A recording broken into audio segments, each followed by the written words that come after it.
Hello friends, எல்லோருக்கும் வணக்கம். Welcome to young investor channel. Actually last market closing பார்த்துருப்பீங்க. Market பார்த்தீங்கன்னா அன்றைக்கி ஒரு நல்ல பாசிட்டிவ் ட்ரெண்டில் தான் இருந்துச்சு Friday closing. So Nifty 557 points பாசிட்டிவில் க்ளோஸ் பண்ணியிருக்காங்க. 23,907 பாயிண்ட்ஸு.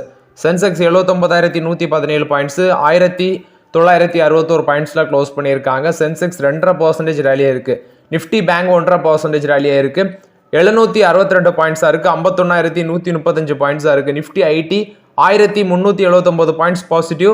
43,332 பாயிண்ட்ஸ் அந்த ரேஞ்சில் வந்து பாசிட்டிவ் ட்ரெண்டில் இருக்குது. எஃப்ஐஎஸ் டிஎஸ் டேட்டா எடுத்து பார்த்தீங்கன்னா இன்னைக்கு மார்க்கெட்டில் இந்த அடி விழாமல் தடுத்ததே எஃப்ஐஎஸ் நினைக்கிறேன். ஸோ எஃப்ஐஎஸோட செல்லிங் குறைஞ்சிருக்கு. ஏன்னா நேற்று 5,000 கோடிக்கு மேலே விற்றாங்க. இன்னைக்கு 1,278 கோடிக்கு தான் நெட் செல்லர்ஸாக இருந்திருக்காங்க.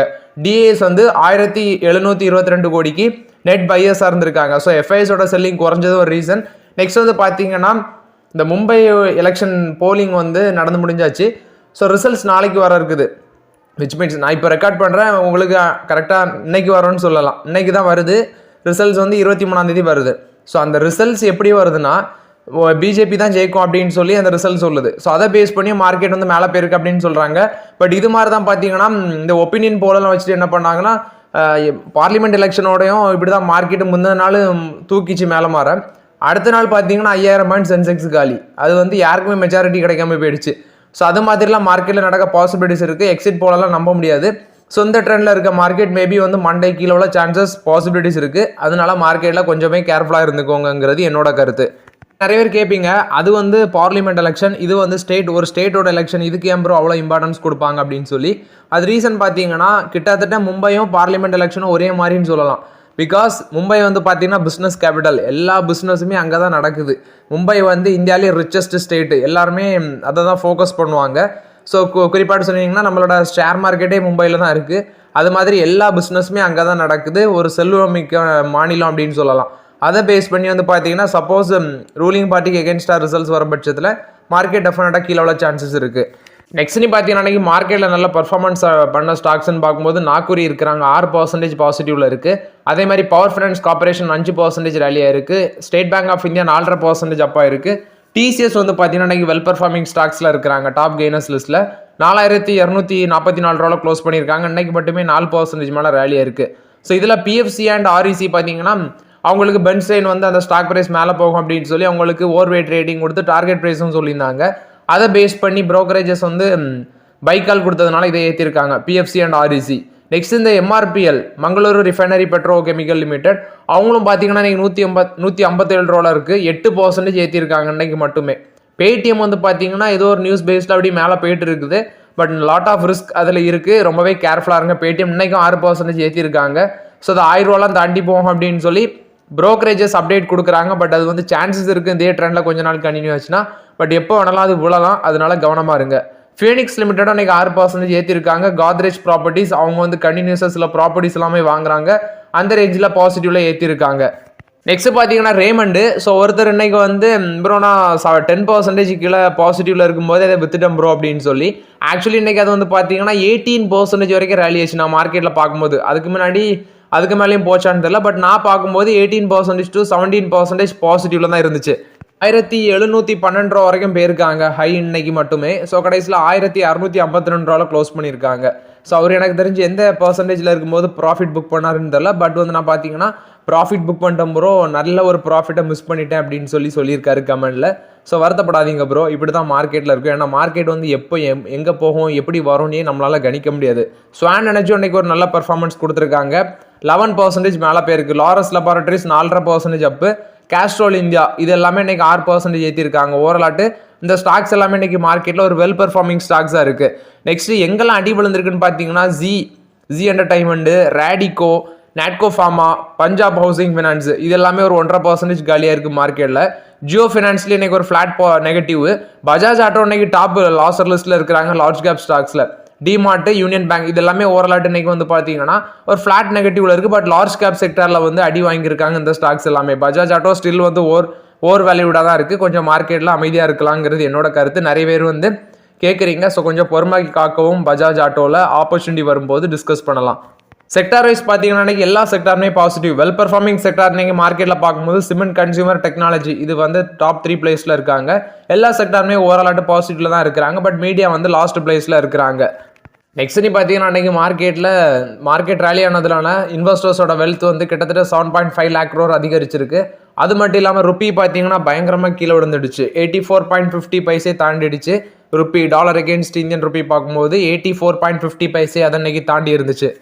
நெக்ஸ்ட் பார்த்தீங்கன்னா ஜொமேட்டோ வந்து இந்த நிஃப்டி 50 சென்செக்ஸ் இதில் வந்து இடம் பிடிக்கும் அப்படின்னு சொல்லியிருந்தேன். ஸோ அது இப்போ எந்த ஸ்டாக்கு பதிலாக அவங்க ரிப்ளேஸ் பண்ணுறாங்கன்னா JSW ஸ்டீல். அதுக்கு பதிலாட்டு தான் அவங்க சென்செக்ஸில் வந்து பார்த்தீங்கன்னா ஜொமேட்டோவை வந்து உள்ளே கொண்டு வராங்க. மோராட் இது வந்து ஜொமேட்டோ இப்போ வந்து JSW ஸ்டீலுக்கு பதிலாக சென்செக்ஸுக்குள்ளே வராங்க. இந்த ஜொமேட்டோ ஸ்டாக்ஸ் பாஸ்ட் 12 months பார்க்கும்போது 129% ரிட்டர்ன்ஸ் கொடுத்துருக்குன்னு சொல்கிறாங்க. ஒரு வருஷம் 112% ரிட்டர்ன்ஸ் கொடுத்துருக்கு அப்படின்னு சொல்கிறாங்க. ஜொமேட்டோட மார்க்கெட் கேப்லேஷன் 2.33 lakh crore இருக்குது. ஸ்டாக் ப்ரைஸ் லாஸ்ட் க்ளோசிங் 260 ரூபாய்க்கு மேலே இருந்துச்சு. JSW ஸ்டீல் 3.5% இன்னைக்கு பாசிட்டிவில் தான் க்ளோஸ் பண்ணியிருந்தாங்க. 977 ரூபா அந்த ரேஞ்சில் இருக்குது. ஸோ இப்போ JSW ஸ்டீல் வெளியே, ஜொமேட்டோ உள்ள. அது மாதிரி BSE 100 இண்டெக்ஸ் அந்த ரேஞ்சிலையும் அந்த இதுலேயும் பார்த்தீங்கன்னா சில சேஞ்சஸை கொண்டு வராங்க. ஸோ இப்போ ஜியோ ஃபினான்ஷியல்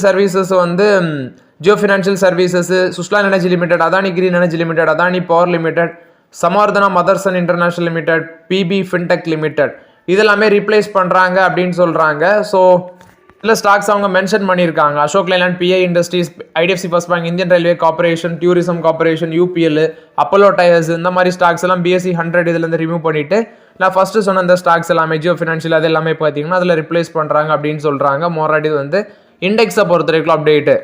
அக்ஸோ நோபல் அப்படிங்கிற கம்பெனியோட போர்டு வந்து பார்த்தீங்கன்னா இப்போ அப்ரூவல் கொடுத்துருக்காங்க. ஸோ அவங்களோட நான் ப்ரொடக்டிவிட்டி கம்பெனியை வந்து செல் பண்ணுறாங்க அப்படின்னு சொல்கிறாங்க. இது வந்து அக்ஸோ நோபல் கொடுத்த அப்டேட்டு. ஸோ இப்போ அந்த அவங்களோட நான் ப்ரொடக்டிவ் ப்ராப்பர்ட்டிஸ் வந்து விற்கிறாங்க அந்த கம்பெனியில் உள்ளதை. அதுக்கு அவங்களோட போர்டு வந்து இப்போ அப்ரூவல் கொடுத்துருக்காங்க அப்படின்னு சொல்கிறாங்க. இது வந்து பார்த்தீங்கன்னா டூலக்ஸ் அப்படிங்கிற ஒரு பெயிண்ட் கம்பெனி நினைக்கிறேன். அதோட ஓனர் தான் இந்த அக்ஸோ நோபல். அவங்க வந்து அவங்களோட நான் ப்ரொடக்டிவ் பிஸ்னஸை வந்து விற்கிறாங்க அப்படின்னு சொல்கிறாங்க. HL டெக்னாலஜிஸில் வந்து அப்டேட்டு 2 ப்ரொமோட்டர் குரூப் என்டிட்டிஸ் பார்த்தீங்கன்னா அவங்களுக்குள்ளே, அதாவது ரெண்டு ப்ரொமோட்டர் என்டிட்டிக்குள்ளே ஷேர் டிரான்ஸ்ஃபர்ஸ் நடக்குது.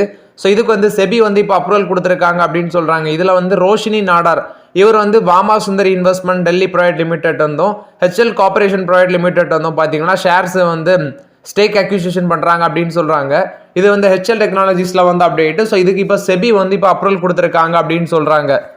நெக்ஸ்ட் நீ பார்த்தீங்கன்னா IIFL ஃபினான்ஸ் கொடுத்த அப்டேட்டு. இவங்க என்ன சொல்கிறாங்கன்னா இவங்க வந்து கோல்டு பிஸ்னஸ் ரீசெண்டாட்டு RBI வந்து பேன் பண்ணாங்க.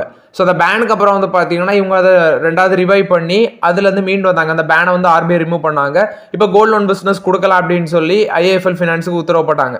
IIFL ஃபினான்ஸ் இப்போ என்ன சொல்கிறாங்கன்னா அவங்களோட கோல்டு பிஸ்னஸை வந்து சில மாடல்ஸை சேஞ்ச் பண்ணி ப்ராஃபிட்டாட்டு மாற்றுறதுக்கு வந்து பார்த்தீங்கன்னா அவங்க சில முயற்சிகள் எடுக்கிறாங்க அப்படின்னு சொல்கிறாங்க. அந்த SME லெண்டிங் செக்மெண்ட் வந்து ரீஓரியன்ட் பண்ணும் அப்படின்னு சொல்கிறாங்க.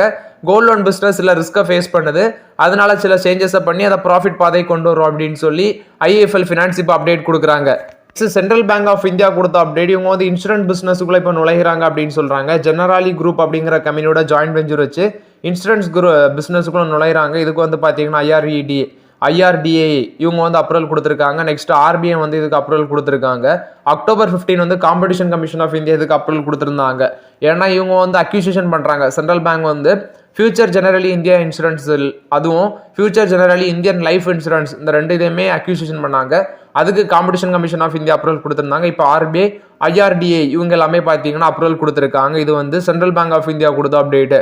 நெக்ஸ்ட் பயோகான் பயாலஜிக்ஸில் வந்து அப்டேட்டு. ப்ரோக்கரேஜ் ஆன நுவாமா என்ன சொல்கிறாங்கன்னா இவங்களுக்கு வந்து ஏர்னிங்ஸ் பர் ஷேரை வந்து குறைக்கிறோம் அப்படின்னு சொல்கிறாங்க. ஏன்னா இவங்க ஜெனரிக் பிஸ்னஸில் சில ஸ்ட்ரகிள்ஸை ஃபேஸ் பண்ணுறதுனால இவங்களோட ஏர்னிங்ஸ் பர் ஷேர் எஸ்டிமேஷனை ஃபினான்ஷியல் 25க்கு 38% ஆட்டு நாங்கள் குறைக்கிறோம் அப்படின்னு சொல்லி இவங்க பயோகான் பயாலஜிக்ஸுக்கு வந்து பார்த்தீங்கன்னா நுவாமா அந்த அப்டேட்டை கொடுக்குறாங்க. ஸோ இது வந்து எப்படி மாறும்னா நுவாமா வந்து இவங்களுக்கு கட் பண்ணுறாங்க, ஏர்னிங்ஸ் பர் ஷேரை வந்து பர்சன்டேஜை கட் பண்ணுறாங்க. அதே Lupin, Natco pharma, Sun Pharma, doctor D laboratories இவங்களுக்கு எல்லாமே ஏற்றுறாங்க.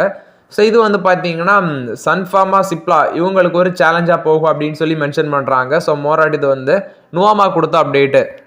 RVNL கொடுத்த அப்டேட். இவங்களுக்கு இன்னைக்கு ஒரு 837 கோடி ஒர்த்துள்ள கான்ட்ராக்ட் வந்து ஈஸ்டர்ன் ரயில்வேட் வந்து கிடச்சிருக்கு. இன்ஃப்ராஸ்ட்ரக்சர் ப்ராஜெக்ட் பேஸ் தான் இது வந்து construction and railway track laying project அப்படின்னு சொல்கிறாங்க. காலிபஹாரி பாரடன் குட்ரா அப்படிங்கிற இடத்துல கிடச்சிருக்குது. இதில் வந்து இவங்க 74% ஆஃப் த ஷேர் வந்து ஜாயின்ட் வெஞ்சரில் ஹோல்ட் பண்ணுவாங்க அப்படின்னு சொல்கிறாங்க. அந்த ப்ராஜெக்ட் வந்து 36 months கம்ப்ளீட் பண்ணணும்னு சொல்கிறாங்க. பட் இன்னைக்கு ஸ்டாக் ப்ரைஸ் பெரிய மூமெண்ட்ஸ் இல்லை, பட் ஃப்ளாட் நெகட்டிவ்ல தான் இருந்துச்சு. 420 ரூபா சம்திங்கில் க்ளோஸ் பண்ணியிருந்தாங்க. RVNL நமக்கான ஆப்பர்ச்சுனிட்டி இன்னும் வரல, வரும்போது டிஸ்கஸ் பண்ணலாம். பிஎஸ்சி வந்து இந்த எஃப்என்ஓ கான்ட்ராக்டை வந்து 43 ஸ்டாக்ல இப்போ லான்ச் பண்ணியிருக்காங்க. ஸோ இதில் பார்த்தீங்கன்னா Adani Enterprises, Adani Power, Adani Ports, Zomato, Paytm இந்த மாதிரிப்பட்ட ஸ்டாக்ஸ்லாம் இருக்குது. கிட்டத்தட்ட ஒரு 43 ஸ்டாக்ஸில் வந்து இந்த எஃப்என்ஓ கான்ட்ராக்டை லான்ச் பண்ணியிருக்காங்க. இந்தியாவோட ஃபாரெக்ஸ் ரிசர்வ்ஸ் பார்த்தீங்கன்னா குறைஞ்சிருக்கு அப்படின்னு சொல்கிறாங்க. ஏன்னா நவம்பர் 15 எண்டட் வரைக்கும் பார்க்கும்போது $17.761 பில்லியன் இருக்குது அப்படின்னு சொல்கிறாங்க. ஸோ அது வந்து கிட்டத்தட்ட 657.892 பில்லியன் ஆட்டு இருக்குது அப்படின்னு சொல்கிறாங்க. அதாவது $17.761 பில்லியன் குறைஞ்சிருக்கு அப்படின்னு சொல்கிறாங்க. டோட்டலாட்டு 657.892 பில்லியன் இருக்குது நவம்பர் 15 எண்டட் படி.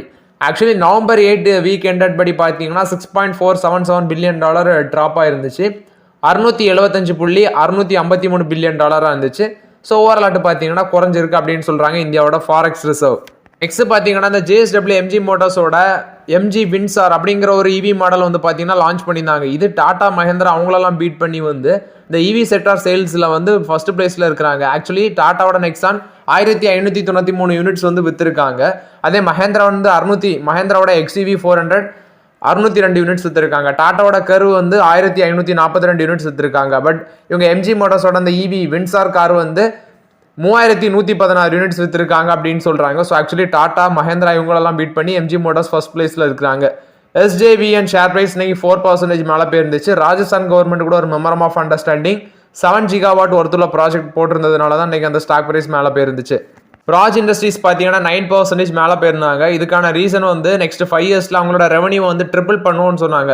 10,000 கோடி ரெவன்யூ நெக்ஸ்ட் 5 இயர்ஸில் வந்து நாங்கள் அட்டைன் பண்ணோம் அப்படின்னு சொல்லியிருந்தாங்க. அதை பேஸ் பண்ணி இன்னைக்கு ராஜ் இண்டஸ்ட்ரீஸ் ஒரு நல்ல பாசிட்டிவ் ரிட்டர்ன்ஸ் கொடுத்துருந்துச்சு. ஸோ ஓவராலாட்டி நீங்கள் கமெண்ட்ஸில் நிறைய டவுட்ஸ் கேட்டிருக்கீங்க. சில பேர் வந்து நன்றி சொல்லியிருக்கீங்க, அதுக்கு தேங்க்ஸு. ஸோ ஓவராட்டு நிறைய பேர் வந்து பார்த்தீங்கன்னா கமெண்ட்ஸும் கேட்டிருக்கீங்க. அந்த கமெண்ட்ஸ் எல்லாம் சாட்டர்டே வீடியோவில் நம்ம டிஸ்கஸ் பண்ணலாம். நாளைக்கு ரிசல்ட்ஸும் வருது, எலெக்ஷன் ரிசல்ட்ஸ் எல்லாமே, அதுவும் நம்ம ப்ரீஃப்லி டிஸ்கஸ் பண்ணலாம். ஸோ சாட்டர்டே சண்டே வீடியோனாலே பார்த்தீங்கன்னா உங்களோட கமெண்ட்ஸ் நெக்ஸ்ட் வந்து நியூஸஸ் தான் நம்ம டிஸ்கஸ் பண்ணுவோம். ஸோ ஓகே ஃப்ரெண்ட்ஸ், ஆக்சுவலி இந்த வீடியோவில் சில இம்பார்ட்டன்ட் அப்டேட்ஸ் எல்லாமே டிஸ்கஸ் பண்ணியிருக்கோம். இந்த வீடியோ உங்களுக்கு பயனுள்ளதாக இருக்கும்னு நினைக்கிறேன். பயனுள்ளதாக இருந்துச்சுன்னா லைக் பண்ணுங்கள், சப்ஸ்கிரைப் பண்ணுங்கள், கமெண்ட் பண்ணுங்கள். Okay friends, thank you.